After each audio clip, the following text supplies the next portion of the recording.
Saint-Esprit, des textes qui se trouvent dans Jean 14 et Jean 16. Jean 14, tout d'abord, versets 16 à 17. C'est Jésus qui dit « Et moi, je prierai le Père, et il vous donnera un autre consolateur, afin qu'il demeure éternellement avec vous. L'Esprit de vérité que le monde ne peut recevoir, parce qu'il ne voit point et ne le connaît point. Mais vous, vous le connaissez, car il demeure avec vous, il sera en vous. » Et puis dans Jean 16, un peu plus long, versets 5 à 15, Jésus poursuit. « Maintenant je m'en vais vers celui qui m'a envoyé. Et aucun de vous ne me demande « Où vas-tu » Mais parce que je vous ai dit ces choses, la tristesse a rempli votre cœur. Cependant, je vous le dis, il vous est avantageux que je m'en aille, car si je ne m'en vais pas, le Consolateur ne viendra pas vers vous. Mais si je m'en vais, je vous l'enverrai. Et quand il sera venu, il convaincra le monde en ce qui concerne le péché, la justice et le jugement. En ce qui concerne le péché, parce qu'il ne croit pas en moi. La justice, parce que je vais au Père et que vous ne me verrez plus. Le jugement, parce que le prince de ce monde est jugé. Oh, j'ai encore beaucoup de choses à vous dire, mais vous ne pouvez pas les porter maintenant. Mais quand le Consolateur sera venu, l'Esprit de vérité, il vous conduira dans toute la vérité. Car il ne parlera pas de lui-même, mais il dira tout ce qu'il aura entendu et il vous l'annoncera. Il me glorifiera parce qu'il prendra de ce qui est à moi et vous l'annoncera. Tout ce que le Père a est à moi. C'est pourquoi j'ai dit qu'il prend de ce qui est à moi et qu'il vous l'annoncera. Alors le contexte, c'est le dernier repas de Jésus avec les disciples. Il s'agit d'un long discours qui va de Jean 13 à Jean 17. Le discours d'au revoir, c'est-à-dire qu'on va se revoir. Jean 13, le cadre est installé, ça se passe dans la chambre haute. 14 à 16, c'est l'enseignement central. Et 17, c'est la prière de remise entre les mains du Seigneur. C'est un contexte d'au revoir où Jésus prépare les disciples. Et le thème, c'est la venue du Saint-Esprit. Alors dans Jean 14 et dans Jean 16, il est parlé 2 fois de la venue du Saint-Esprit. Mais alors est-ce que c'est une simple redite ou il y a une progression dans le discours, dans la présentation de l'Esprit? Jean 14, il demeurera éternellement avec vous, en vous. L'Esprit consolateur, présence intérieure et réconfort. Et Jean 16, ça se passe moins à l'intérieur qu'il convaincra le monde et il vous guidera dehors. C'est la mission. Jean 14, le réconfort intérieur, et Jean 16, l'expansion, continuation et combat. Jean 14, dans le cœur du chrétien, et Jean 16, il convainc le monde de péché, de justice et de jugement. Du coup, la différence entre Jean 14 et Jean 16, ce n'est pas une simple répétition, mais un développement, un prolongement de la pensée, de la consolation intérieure à la mission extérieure, la vocation. Le contexte de Jean 16, c'est celui des persécutions. C'est dur, Jésus va être arrêté et crucifié. Une mission de combat dans ce monde contre le prince de ce monde, le père du mensonge. Cette seconde mention de l'Esprit et dans un contexte d'hostilité du monde aussi à l'égard des disciples. Au passage, que signifie l'expression « prince de ce monde » en parlant du diable ou de Satan? Prince de ce monde, ça veut dire qu'il n'est pas le roi absolu, heureusement. Mais il est une sorte d'influenceur, avant Internet, un influenceur. Son pouvoir est limité. Mon père me disait, le diable est attaché en laisse, mais sa laisse est longue pour faire mal. Et l'esprit du mensonge est fortement répandu dans le monde. Jean 16, verset 2, « Ils vous excluront de leur synagogue, et quiconque vous tuera pensera qu'il fait du bien à Dieu, comme Saul de Tarse. » Persécuter les chrétiens au nom d'un Dieu incertain, un Dieu assoiffé de sang. Mais maintenant, ce n'est pas ce qui préoccupe les chrétiens, les premiers chrétiens, les premiers apôtres, les persécutions à venir. Ce n'est pas cela qui les préoccupe. Alors quoi? Jésus le dit, « Maintenant je m'en vais. » Et auquel demande, « Où vas-tu » Mais parce que je vous ai dit ces choses, la tristesse a rempli votre cœur. Ce qui chagrine, ce qui terrorise les disciples, ce ne sont pas les persécutions à venir qu'ils n'imaginent même pas, mais c'est le départ de leur maître.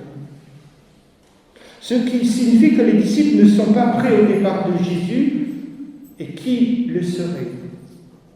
Malgré tout ce que dit Jésus en parole de réconfort, la seule pensée qui remplit le cœur des disciples est une pensée de tristesse. Aucun ne me demande « Où vas-tu » Pourtant, Thomas, Philippe le lui ont déjà demandé, mais pas en ce moment. En fait, ils sont centrés sur la perte de Jésus. Personne ne me demande. Les disciples sont absorbés par eux-mêmes. Qu'en sera-t-il de nous? Ils n'écoutent plus le message de Jésus, mais qu'en sera-t-il de moi? Et quand on en est là, à ce stade, les choses deviennent compliquées.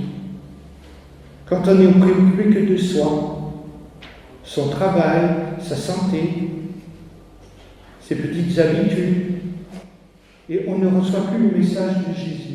Et même toutes les paroles de bénédiction qu'il annonce, et le consolateur, mais ils sont centrés, moi, maintenant il n'est plus là. Quelle défense, quel défenseur? Que vais-je devenir? Alors écoute Jésus, il fait une promesse, et moi je prierai le Père, et il vous donnera un autre consolateur. Et quand il sera venu, vous voyez la mission de combat en Jean 16, et pas seulement la consolation, il convaincra le monde. L'Esprit n'est pas que un consolateur bien pour soi, au chaud, calfeutré dans son cœur. C'est une mission de combat, parce que le prince de ce monde est toujours en action. Il convaincra le monde en ce qui concerne le péché, la justice de Dieu et le jugement. Alors moi je dis merci Seigneur, quand j'ai lu ce texte, et depuis que je l'ai relu, je n'arrête pas de dire merci à Jésus-Christ pour ses paroles, et qui nous rappelle la vocation aussi du Saint-Esprit. Dans ce monde où le père du mensonge dit « tout va bien, surtout ne changez pas, restez comme vous êtes ». Jésus dit clairement la vocation du Saint-Esprit, de convaincre de péché, de justice et de jugement. On pourrait croire dans ce monde que nous sommes les seuls à croire la parole de Jésus. Quand on nous dit, et des prédicateurs de mensonges, tout va bien, tout va s'arranger, il faut croire en l'homme. Est-ce que je suis encore le seul à croire à l'Évangile, au sacrifice de Jésus, de sa vie, pour le péché des hommes? Et non, je ne suis pas le seul à le croire. Jésus le dit, un maître me le dit. Péché, et jugement. On a là une trame judiciaire. L'accusation, c'est le péché. Le procès en justice et le verdict, le jugement. Péché, justice et jugement. Et il y a là quelque chose d'extraordinaire dans le texte si on regarde bien, si on réfléchit bien aux paroles de Jésus. Car quand Dieu parle de justice, il parle en fait de pardon, octroyé en la personne de Jésus-Christ. Lorsque Dieu parle de justice, il parle de tout ce qu'il a fait au travers de Jésus-Christ pour le pardon. Quand Dieu parle de justice, il parle de rédemption, de salut, trouvé par lui, pour nous, en Jésus-Christ, qui porte le péché du monde, les conséquences du mal. Alors tout d'abord, le péché. Il confondra le monde de péché. Cela pour nous dire qu'il n'y a pas de salut sans conversion, sans repentance. C'est le même verbe, c'est le même mot. Se convertir, se repentir, ça veut dire revenir vers Dieu, comme le Fils prodigue. Comme le Fils aîné devrait le faire et qu'il n'a encore pas fait. Péché, justice ou pardon en Jésus-Christ et jugement pour ceux qui ne veulent pas. Tu te vois annoncer ça aujourd'hui? Tu sais que c'est pas à la mode, c'est pas in. Parler de péché, de justice et de jugement. Et pourtant, c'est Jésus qui le dit, et cela nous donne d'être forts en lui, puisque c'est lui qui le dit. Donc le deuxième mot, c'est la justice. Heureusement, l'Esprit ne convainc pas seulement de péché. Et qui peut nier le péché, les conséquences du mal? Qui peut nier? Quand on voit le mal que les hommes manipulés par le diable sont capables de faire. Heureusement, l'Esprit ne convainc pas seulement de péché, il vient aussi convaincre de la justice de Dieu. Et donc, du moyen d'échapper à une mort éternelle, c'est-à-dire une séparation éternelle d'avec Dieu, la source.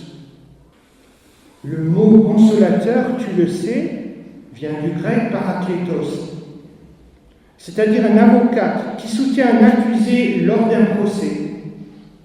En droit, il y a l'avocat de l'accusation, le péché, l'avocat de la défense, la justice de Dieu. Le Christ a pris sur lui toutes nos fautes, les conséquences de notre faute, la séparation d'avec Dieu. Et quand sera venu le Saint-Esprit, il convaincra le monde de justice. Il y a un penseur qui s'appelle Jean Tauler, on parle de mystique rénale, au XIVe siècle. Il écrit « Le problème ici-bas, c'est que tout le monde s'arroge le droit de juger. Tout le monde se croit c'est juste pour juger les autres. » Et ce que je trouve le plus effrayant, c'est quand les chrétiens veulent faire la justice entre eux. La justice à ma guise. J'y ai droit, c'est mon droit. Avec une vue obtuse, un angle fermé et une absence de rencontre, de dialogue, d'écoute.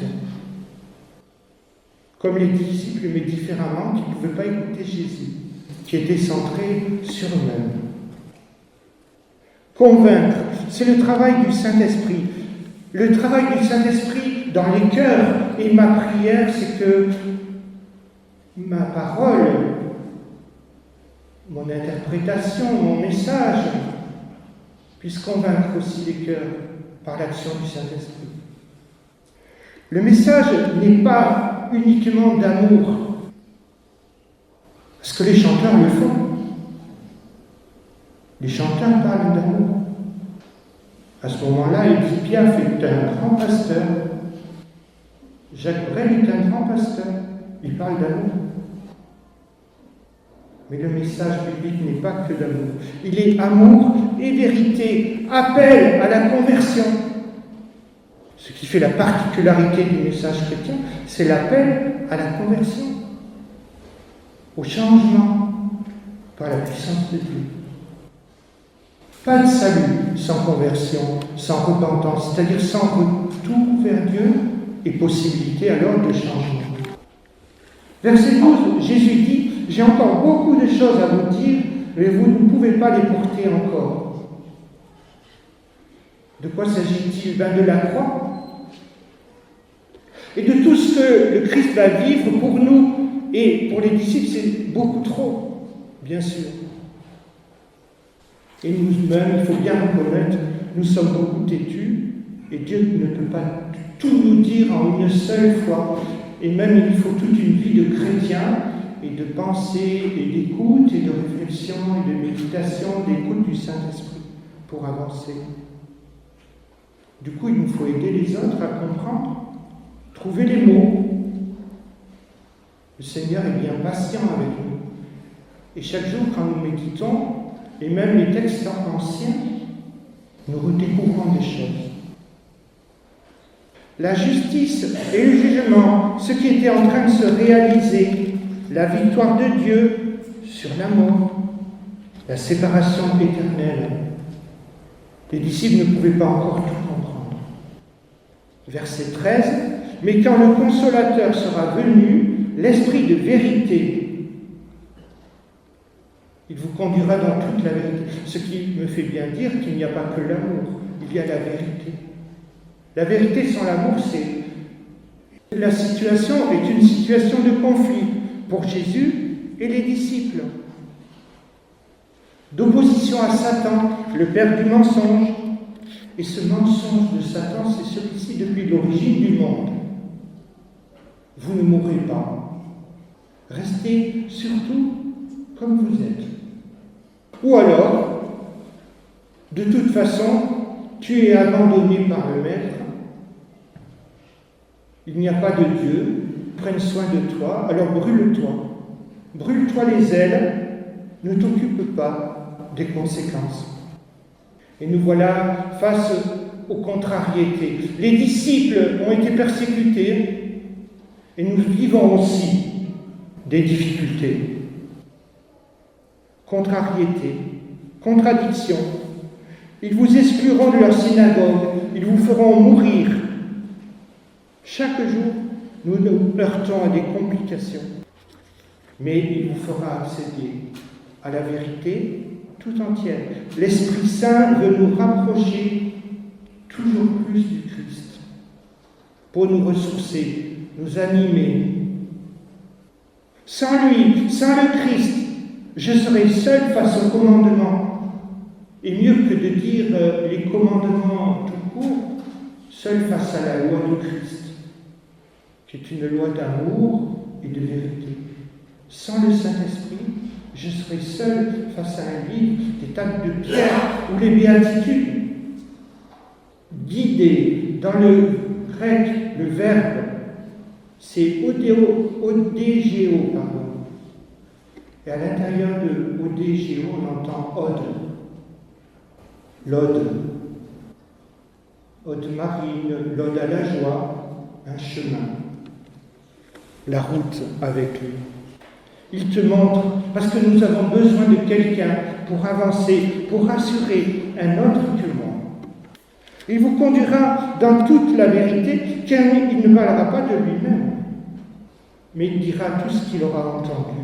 Il y a une unité entre les trois personnes de la divinité. Il me glorifiera parce qu'il prendra de ce qui est à moi et il vous annoncera ce qui est à moi. Alors, regardez bien la chose.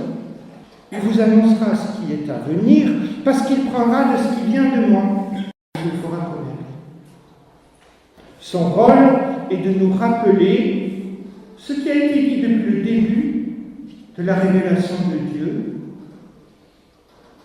Adam et Ève, Moïse, Jésus. Et tout cela, le Saint-Esprit nous le rappelle. Il n'invente pas. À un moment donné, les orthodoxes et les catholiques se sont séparés parce qu'ils voulaient savoir de qui vient le Saint-Esprit, du Père ou du Fils. Et c'est une vaine querelle, parce que les trois sont liés. Il n'invente pas, il redit, et en redisant, il annonce l'avenir. Quand j'étais étudiant en faculté de théologie, les professeurs nous disaient, le prophète de l'Ancien Testament, c'est surtout et avant tout quelqu'un qui dit, sur la base de ce qui est écrit, si vous n'écoutez pas, si vous n'obéissez pas, vous allez avoir des histoires. Il va vous arriver des problèmes.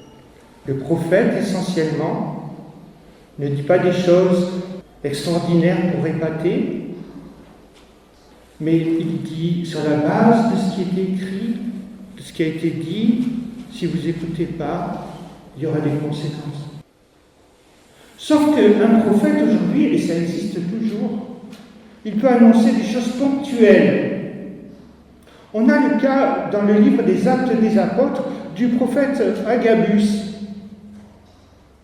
Un prophète peut nous prévenir de choses actuelles, des choses ponctuelles qui vont arriver et qui ne sont pas encore écrites.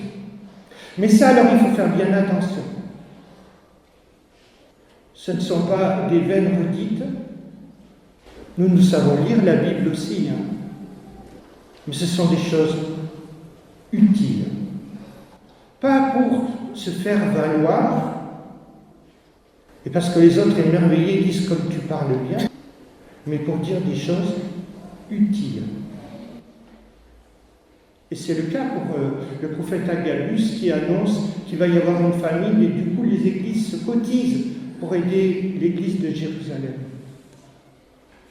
Depuis tout à l'heure, je parle des Écritures et le fait que le Saint-Esprit nous explique les Écritures. C'est lui qui a inspiré les Écritures et c'est lui qui nous les redit. Mais alors, quand on parle des Écritures, il faut parler du corpus biblique. Pourquoi la Bible commence à la Genèse, s'arrête à l'Apocalypse? Pourquoi un tel ou un tel qui parle bien, on ne peut pas prendre ça pour parole d'évangile directement? Donc rappelons-nous qu'après l'exil, 70 rabbins se sont mis ensemble et ils ont consolidé l'Ancien Testament, qui est le même pour nous que eux.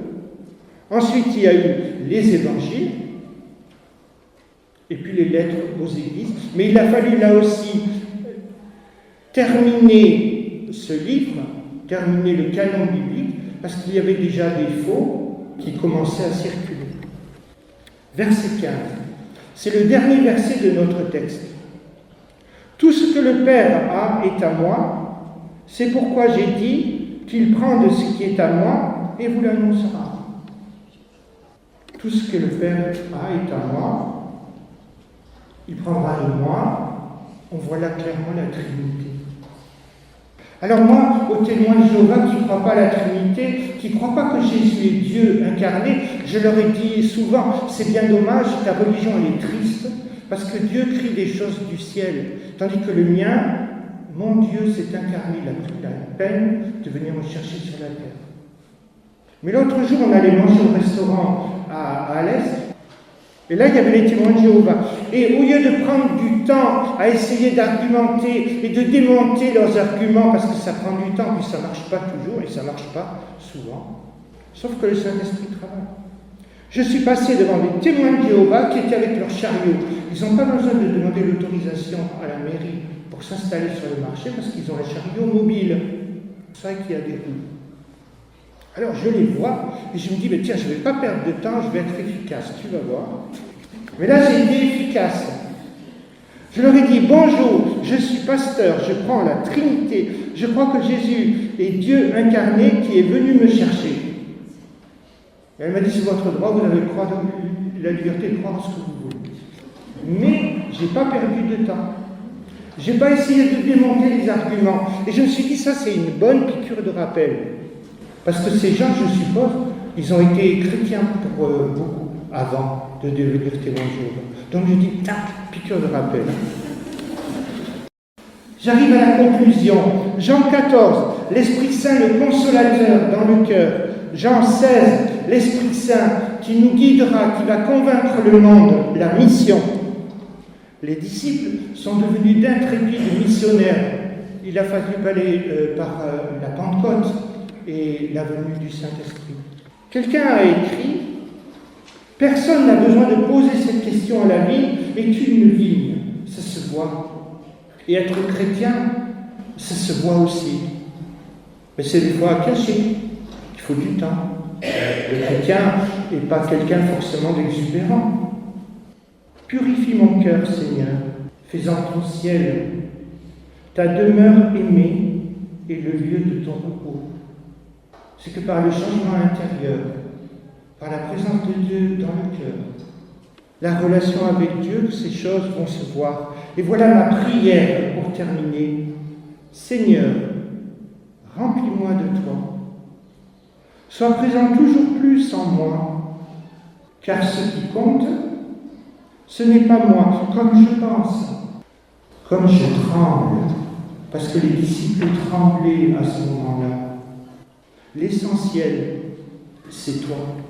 Et je rappelle, comme une annexe, ce que nous avons entendu et qui est tellement beau, et qui va nous aider dans notre ministère, dans notre vocation, alors que le diable sème, livré au milieu du bon grain. Tout le plan de Dieu, dans ce que Jésus vient de dire là, il vous convaincra, il convaincra le monde de péché, parce que les hommes n'écoutent pas Dieu, de justice, parce que la condamnation tombe sur Jésus, et comme Dieu est parfait, il est ressuscité, et de jugement, la séparation pour ceux qui ne veulent pas du message de paix. Merci Seigneur pour tout ce que nous avons entendu.